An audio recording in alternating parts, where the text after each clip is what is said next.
बात उस समय की है जब गुरुकुल प्रणाली से पढ़ाई हुआ करती थी। एक लड़का बहुत दिनों से गुरुकुल में पढ़ाई कर रहा था। गुरुजी लाख प्रयास करने के बावजूद भी उस लड़के को कुछ भी नहीं सिखा पाए। लगभग 3 या 4 साल बीत गए थे, लेकिन गुरुजी अभी तक उस विद्यार्थी को क ख ग घ भी नहीं सिखा पाए थे। अंत में गुरुजी ने उस लड़के को बुलाया और बोले, बेटा, इतने दिनों तक पढ़ने के बावजूद भी तुमने कुछ भी नहीं सीखा, इसलिए मुझे ऐसा लगता है कि तुम्हारे भाग्य में विद्या है ही नहीं। तुम्हारे हाथ पर विद्या की रेखा नहीं है, इसलिए तुम अपने घर जाओ। बेकार में समय बर्बाद मत करो, क्योंकि पढ़ाई तुम्हारे वश की बात नहीं है और तुम्हारे भाग्य में विद्या लिखा ही नहीं है। तुम्हारे हाथ की रेखा में कहीं भी विद्या का संयोग नहीं है। तुम अपने घर जाओ और वहीं जाकर हल बैल चलाओ और खेती करो। वह बालक इस बात को ध्यान से सुनता रहा और सुनने के बाद मायूस होकर चला गया। शाम को वह बालक यही बात सोचते सोचते अचानक एक चाकू उठाया और चाकू उठाकर और अपने हाथ पर विद्या की रेखा बनाने लगा। उसके हाथ लहूलुहान हो गए और वह सोचा कि यदि मनुष्य चाहे तो क्या नहीं हो सकता है। मैं अपने हाथों से चाकू का प्रयोग करके अपने हाथ पर विद्या का रेखा बनाऊंगा और जी तोड़ मेहनत करके मैं पढ़ाई करूंगा। गुरुजी को जब यह बात पता चली कि वह लड़का अपने हाथों में विद्या की रेखा खुद से बना रहा है, तो वे आए और आकर उस बालक को मना किए। तब तक उसकी हाथें लहूलुहान हो गई थीं। बालक ने गुरुजी के सामने प्रतिज्ञा की कि आज के बाद मैं कभी जी नहीं चुराऊंगा और जी भर कर मेहनत करूंगा और आपको मैं पढ़ कर दिखा दूंगा। वह बालक जी तोड़ मेहनत किया और पढ़ लिख कर बहुत बड़ा विद्वान हुआ। जी हाँ दोस्तों, स्वागत है आप सभी का आपके पसंदीदा YouTube चैनल TNERC में। मैं हूं तारकेश्वर पांडे और आज हम लोग जानने वाले हैं कुछ प्रैक्टिस क्वेश्चन पिछले वीडियो के आधार पर, यानी कि पार्ट्स ऑफ स्पीच के आधार पर कुछ प्रैक्टिस क्वेश्चन हम लोग जानेंगे और इन प्रैक्टिस क्वेश्चन को आप सॉल्व करेंगे। और इस प्रैक्टिस क्वेश्चन को सॉल्व करने में जो कुछ भी आपको परेशानी आएगी, मैं लाइव आपके साथ बना रहूँगा और जो भी आपकी परेशानी होगी आप जब चाहें तब पूछ सकते हैं और मैं इसको आपका उत्तर कमेंट बॉक्स में ज़रूर से ज़रूर बताऊंगा। इसके पहले यदि आपने पार्ट्स ऑफ स्पीच का वीडियो पूरा नहीं देखा है तो एक बार पार्ट्स ऑफ स्पीच का वीडियो देख लीजिए और उसके बाद इस प्रैक्टिस सेट को सॉल्व करिए। तो ये जो कहानी अभी हम लोगों ने सुना, यह कहानी हम लोगों को यह शिक्षा देती है कि यदि कोई इंसान चाहे तो वो कुछ भी कर सकता है। बहुत लोग ऐसा सोचते हैं कि इंग्लिश बहुत ही कठिन सब्जेक्ट है, इंग्लिश बहुत ही डिफ़िकल्ट है, लेकिन ये गलत है। अगर वो कोशिश करना शुरू कर दें, अगर वो मेहनत करना शुरू कर दें तो इंग्लिश बहुत ही आसान सब्जेक्ट हो सकती है। जिस तरह से उस बालक ने अपने हाथ पर विद्या की रेखा बना दिया और वह विद्या सीखने के लिए कठिन परिश्रम करने लगा और आगे चलकर बहुत बड़ा विद्वान बना, ठीक उसी तरह से यदि आप पढ़ाई करना शुरू कर दें, यदि आप रेगुलर पढ़ने लगें, यदि लगातार थोड़ा थोड़ा आप पढ़ाई करते हैं तो आप भी इंग्लिश का विद्वान बन सकते हैं, इंग्लिश को अच्छे से जान सकते हैं, इंग्लिश लिख सकते हैं, इंग्लिश पढ़ सकते हैं और इंग्लिश बोल भी सकते हैं। इसके लिए TNERC आपके साथ हमेशा है, था और रहेगा। TNERC लेकर आया है प्रत्येक संडे के संडे इंग्लिश का स्पेशल कोर्स, जिसमें हर संडे को आपको ग्रामर का एक वीडियो मिलेगा और आप लाइव मेरे साथ जुड़ सकते हैं, इंग्लिश पढ़ सकते हैं और इंग्लिश में होने वाली किसी भी समस्या को आप मुझसे पूछ सकते हैं। इस सीरीज़ में रखा गया है ऐसा कि एक वीडियो होगा, उस वीडियो में पूरा कॉन्सेप्ट बताया जाएगा और अगले वीडियो में आप उससे संबंधित प्रैक्टिस क्वेश्चन जानेंगे और उस प्रैक्टिस क्वेश्चन को आप सॉल्व करेंगे और उसमें होने वाले किसी भी परेशानी को TNERC टीम समय समय पर आपको समझाते रहेगी और आपका जो भी परेशानी होगा उसको दूर करते रहेगी। तो आज के इस वीडियो में हम लोग जानने जा रहे हैं पार्ट्स ऑफ स्पीच पर कुछ प्रैक्टिस क्वेश्चंस। तो तैयार हो जाइए और आज के इस प्रैक्टिस सेट में हम लोग कुल मिलाकर जानेंगे लगभग 35 या 40 क्वेश्चंस को, और इस 35 से 40 क्वेश्चन को यदि आप सॉल्व करते हैं और पूरा का पूरा सॉल्व कर देते हैं एकदम सही तो इसका मतलब पार्ट्स ऑफ स्पीच आप अच्छे से समझ चुके हैं। और यदि कोई गलती होती है तो आप फिर से पार्ट्स ऑफ स्पीच का वीडियो रिवाइज करके देख सकते हैं और इसको अच्छे से समझ सकते हैं। तो चलिए शुरू करते हैं। सबसे पहले पार्ट ए से। इसमें कुल मिलाकर 5 पार्ट होंगे, ए से लेकर ई तक। तो सबसे पहले पार्ट ए से शुरू करते हैं। पार्ट ए में कुल मिलाकर 5 क्वेश्चंस होंगे। पार्ट बी में कुल मिलाकर 20 क्वेश्चंस होंगे। पार्ट सी में कुल मिलाकर 5 क्वेश्चंस होंगे और पार्ट डी में भी कुल मिलाकर 5 क्वेश्चंस होंगे और पार्ट ई में सिर्फ 1 क्वेश्चन होगा। यानी कि कुल मिलाकर 36 क्वेश्चंस हैं और इस 36 क्वेश्चंस को आपको सॉल्व करने हैं। तो एक एक करके इस क्वेश्चन को सॉल्व करिए और यदि कोई परेशानी होती है तो आप निश्चित रूप से कमेंट बॉक्स में लिखिए और लिखकर पूछिए। लेकिन इस प्रैक्टिस क्वेश्चन के इस प्रैक्टिस क्वेश्चन को शुरू करने से पहले मैं एक अलग से क्वेश्चन आप लोगों से पूछना चाहता हूं, और यदि आपको इसका उत्तर पता है तो कमेंट बॉक्स में ज़रूर जवाब लिखिए और यदि नहीं पता है तो कोई बात नहीं, मेरे साथ इस वीडियो में बने रहिए। मैं सबसे अंत में उस प्रश्न का उत्तर इसी वीडियो में बताऊंगा। तो आज का जो हमारा प्रश्न है उसको ध्यान से सुनिए। आज का प्रश्न है, अंग्रेजी में बिना वॉवेल का सबसे बड़ा वर्ड कौन सा है? जी हाँ, एक बार फिर से सुन लीजिए। अंग्रेजी में बिना वॉवेल का सबसे बड़ा वर्ड कौन सा है? आप अपने आंसर को कमेंट बॉक्स में लिखिए। मैं देखता हूँ कितने लोग सही उत्तर बता पाते हैं इस वीडियो के दौरान। जिनका भी सही उत्तर होगा उनकी नाम अगले वीडियो में ली जाएगी। फर्स्ट 5 राइट आंसर देने वाले लोगों की। तो अंग्रेजी में बिना वॉवेल का सबसे बड़ा वर्ड कौन सा है, इसको लिखिए और आगे इस प्रैक्टिस क्वेश्चन में मेरे साथ बने रहिए। पार्ट ए का जो क्वेश्चन है name the parts of speech for the following questions. Question है name the parts of speech for the following questions. इसमें कुछ क्वेश्चंस दिए गए हैं, यानी 5 क्वेश्चंस दिए गए हैं। आपको पार्ट्स ऑफ स्पीच के नाम से बताना है कि कौन सा पार्ट्स ऑफ स्पीच इसका आंसर होगा। तो जानिए question number 1, which part of speech is known as joining words. एक बार फिर से जानिए, which part of speech is known as joining words. Question number 2, which part of speech is known as qualifying words. एक बार फिर से सुनिए, which part of speech is known as qualifying words. इसके बाद है question number 3, Which part of speech is known as relation showing word? एक बार फिर से सुनिए, Which part of speech is known as relation showing word? Question number 4, Which part of speech is known as action words? एक बार फिर से जानिए, Which part of speech is known as action words? इसके बाद है question number 5, Which part of speech is known as naming words? एक बार फिर से सुनिए, which part of speech is known as naming words. तो ये हुआ आपका 5 क्वेश्चंस पार्ट ए का। आशा है कि बहुत आसानी से आप लोग इन 5 क्वेश्चन को सॉल्व कर देंगे क्योंकि ये बहुत ही इजी है।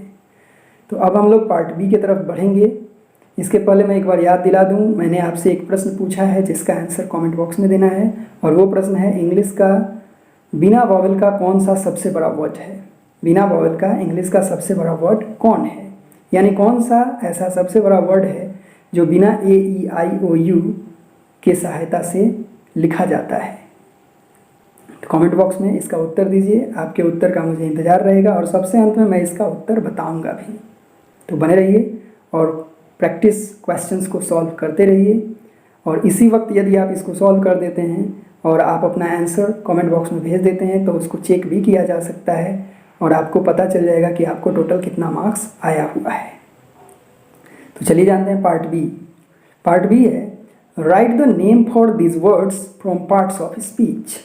एक बार फिर से सुनिए, right the name for this words from parts of speech, यानी इसमें 20 वर्ड्स मैं बोलूँगा और प्रत्येक वर्ड को आपको बताना है कि ये पार्ट्स ऑफ स्पीच का कौन सा पार्ट है, यानी नाउन है कि प्रोनाउन है कि एडजेक्टिव है कि वर्ब है कि एडवर्ब है कि प्रीपोजिशन है कि कंजंक्शन है कि इंटरजेक्शन है कि आर्टिकल है।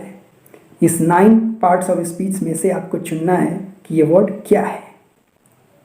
सबसे पहला वर्ड है बिहार, नंबर 1 है बिहार, नंबर 2 है दे, नंबर 2 है दे, नंबर 3 है टू, नंबर 3 है टू, नंबर 4 है डू, नंबर 4 है डू, नंबर 5 है नॉट, नंबर 5 है नॉट, नंबर 6 है एट, नंबर 6 है एट, नंबर 7 है बट, नंबर 7 है बट, नंबर 8 है हेलो, नंबर 8 है हेलो, नंबर 9 है एन, नंबर 9 है एन, नंबर 10 है राजेश, नंबर 10 है राजेश, नंबर 11 है वाइल, नंबर 11 है वाइल, नंबर 12 है ऑफ, नंबर 12 है ऑफ, नंबर 13 है इट, नंबर 13 है इट, नंबर 14 भी है इट, नंबर 14 है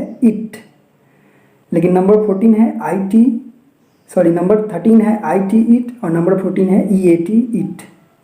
नंबर 15 है फाई फाई, नंबर 15 है फाई फाई, नंबर 16 है हुर्रा, नंबर 16 है हुर्रा, नंबर 17 है ब्यूटीफुल, नंबर 17 है ब्यूटीफुल, नंबर 18 है स्लोली, नंबर 18 है स्लोली, नंबर 19 है द, नंबर 19 है द, और नंबर 20 है कैट, नंबर 20 है कैट।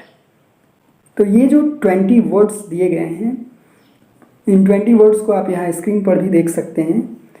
इस 20 वर्ड्स में आपको क्या करना है, प्रत्येक वर्ड के लिए बताना है कि ये वर्ड नाउन है या प्रोनाउन या एडजेक्टिव या वर्ब या एडवर्ब या प्रीपोजिशन या कंजंक्शन या इंटरजेक्शन या आर्टिकल। इस 9 पार्ट्स ऑफ स्पीच में से आपको इन वर्ड्स का नाम देना है। तो मुझे आशा है कि आप 20 में 20 वर्ड्स को बिल्कुल ही सही करेंगे और 20 में 20 वर्ड्स सही होना भी चाहिए।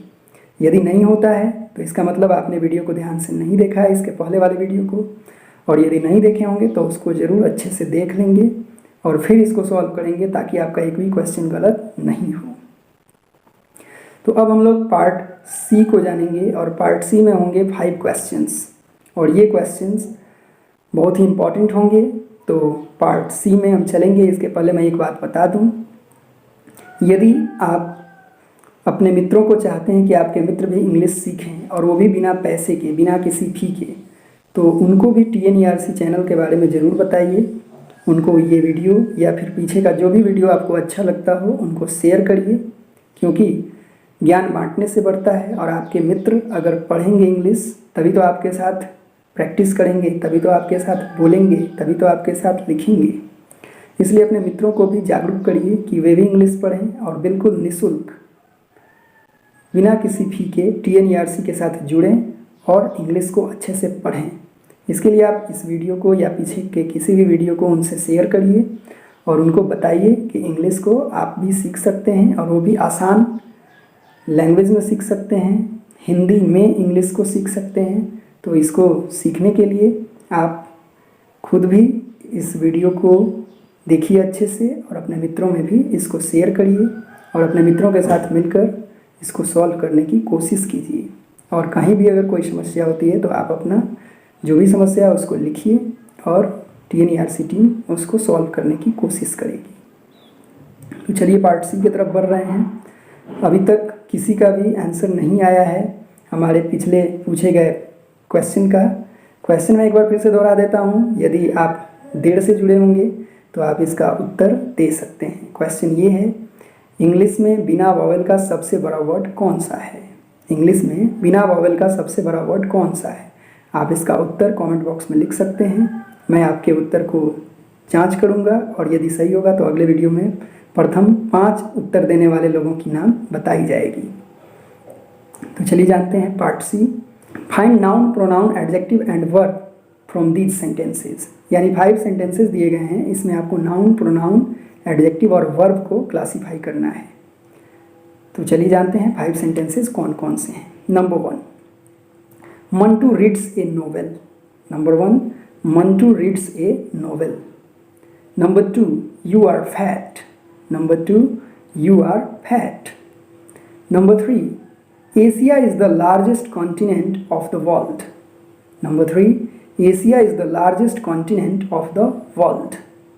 Number 4, she beats you. Number 4, she beats you. Number 5, we have done this. Number 5, we have done this.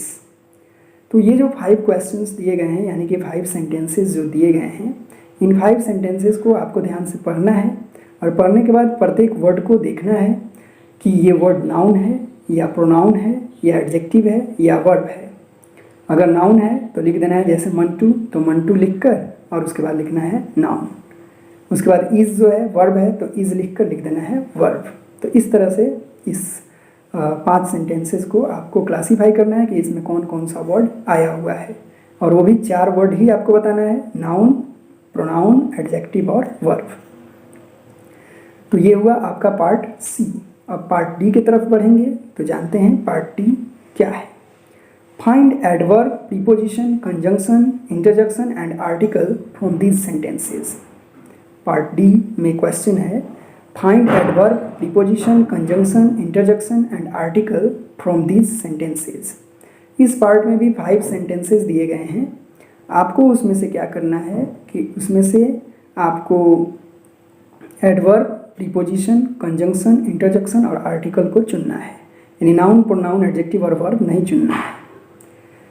सबसे पहला सेंटेंस है, he runs slowly on the road.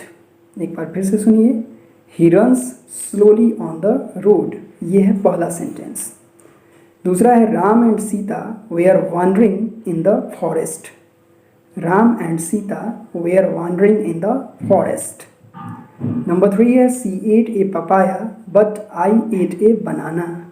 फिर से एक बार सुनिए, she ate a papaya but I ate a banana. Sentence number 4 है, Everest is the highest peak of the Himalaya. Everest is the highest peak of the Himalaya. Number 5 है, hurrah we have won the match. Number 5 है, hurrah we have won the match. तो ये हुआ 5 sentences. आपको इन 5 sentences को अच्छे से पढ़ना है और पढ़ने के बाद इसमें नाउन, प्रोनाउन, वर्ब और एडजेक्टिव नहीं चुनना है, आपको चुनना है एडवर्ब, प्रीपोजिशन, कंजंक्शन, इंटरजेक्शन और आर्टिकल। तो ध्यान से इन सारे सेंटेंसेस को पढ़िए, समझिए और इसके बाद अपना उत्तर लिखिए। अब है नंबर अंतिम, ये है पार्ट ई। तो पार्ट ई अंतिम प्रश्न है, तो इसके पहले मैं एक बार फिर से अपना प्रश्न दोहरा देना चाहता हूँ जो मैंने पीछे पूछा था। अभी तक 1-2 ही आंसर आ पाया है। मैं चाहता हूँ कि सारे लोग, जो लोग देख रहे हैं, वो इसका उत्तर दे सकें। इंग्लिश का ऐसा कौन सा वर्ड है जो बिना वॉवेल का है और सबसे बड़ा वर्ड है, यानी इंग्लिश का सबसे बड़ा वर्ड बताइए जो बिना वॉवेल का है। इसका उत्तर कमेंट बॉक्स में आप लिख सकते हैं। तो सबसे अंतिम प्रश्न है आज का, write the full form of the trick पापा विंका। Write the full form of the trick पापा विंका, ये है आज का अंतिम प्रश्न। पिछले वीडियो में हम लोगों ने पापा विंका का फुल फॉर्म जाना था, आपको उसका फुल फॉर्म लिखना है इस प्रश्न के अंतिम पार्ट में, और इससे पार्ट्स ऑफ स्पीच का सारा पार्ट आपको याद रहेगा। इसी के साथ आज का ये प्रैक्टिस सेट जो है इसका 36 क्वेश्चन समाप्त होता है। और मैंने एक प्रश्न पूछा था जिसका उत्तर अभी तक कुछ लोगों ने दिया है, जिनका नाम मैं अगले वीडियो में लेना चाहूँगा। इस वीडियो में मैं उनका नाम नहीं लूँगा। तो सही उत्तर था, क्वेश्चन ये था कि इंग्लिश में बिना वॉवेल का सबसे बड़ा वर्ड कौन सा है। इंग्लिश में बिना वॉवेल का सबसे बड़ा वर्ड कौन सा है। सही उत्तर है रिदम, RHYTHM, RHYTHM। 6 लेटर्स का ये वर्ड है रिदम, जो कि बिना वॉवेल का वर्ड है और ये सबसे बड़ा वर्ड है इंग्लिश का बिना वॉवेल का। तो याद रखेंगे, बिना वॉवेल का सबसे बड़ा वर्ड जो है वो है रिदम, RHYTHM। रिदम का मतलब होता है ताल या लय, और ये इंग्लिश में बिना वॉवेल का सबसे बड़ा वर्ड है। तो मैं आशा करता हूँ कि आप इस प्रैक्टिस क्वेश्चन के सारे 36 क्वेश्चंस को बनाएंगे, और यदि मान लिया जाए कि 35 क्वेश्चंस जो हैं 1 मार्क के हैं, और लास्ट जो पार्ट ई है जिसमें पापा विंका का फुल फॉर्म लिखना है, ये 5 मार्क्स का है, तो मान लीजिए कि ये 40 मार्क्स का टोटल क्वेश्चंस हैं। और आप इसको सॉल्व करिए और खुद से अपने आप को जांच करिए, अपने आप का जांच स्वयं करिए, अपने आप को खुद से परखिए कि 40 मार्क्स में से आपका सही कितना मार्क्स आ रहा है। एक बार वीडियो देखने के बाद आप अपने मार्क्स को काउंट कीजिए। अगर 40 में 40 आ गया तो बहुत बढ़िया, आपको फिर से वीडियो देखने की कोई ज़रूरत नहीं है। यदि आप इस सारे प्रैक्टिस क्वेश्चन को बनाते हैं और आपको 35 मार्क्स से कम आता है, यानी कि आपका 20, 25, 30 या 35 से कम 34 मार्क्स तक आता है, तो इसका मतलब एक बार फिर से आपको रिवाइज करने की ज़रूरत है। और आप पार्ट्स ऑफ स्पीच वाले वीडियो को एक बार फिर से रिवाइज करके और फिर दोबारा से इस प्रैक्टिस सेट को बनाएंगे। और जब दोबारा बनाएंगे तो आशा है कि आपको पूरा 40 में 40 मार्क्स आएगा। हो सकता है कि 1-2 ऐसा क्वेश्चन हो जिसका आंसर आपको नहीं पता हो, तो जिसका आंसर आपको नहीं पता होगा आप कमेंट बॉक्स में लिख दीजिएगा, मैं उसका आंसर आपको बताऊंगा। और मैं आशा करूंगा कि आपका सारा का सारा क्वेश्चन सही हो। तो फिर से अगले वीडियो में मिलेंगे, तब तक के लिए जय हिंद, जय भारत।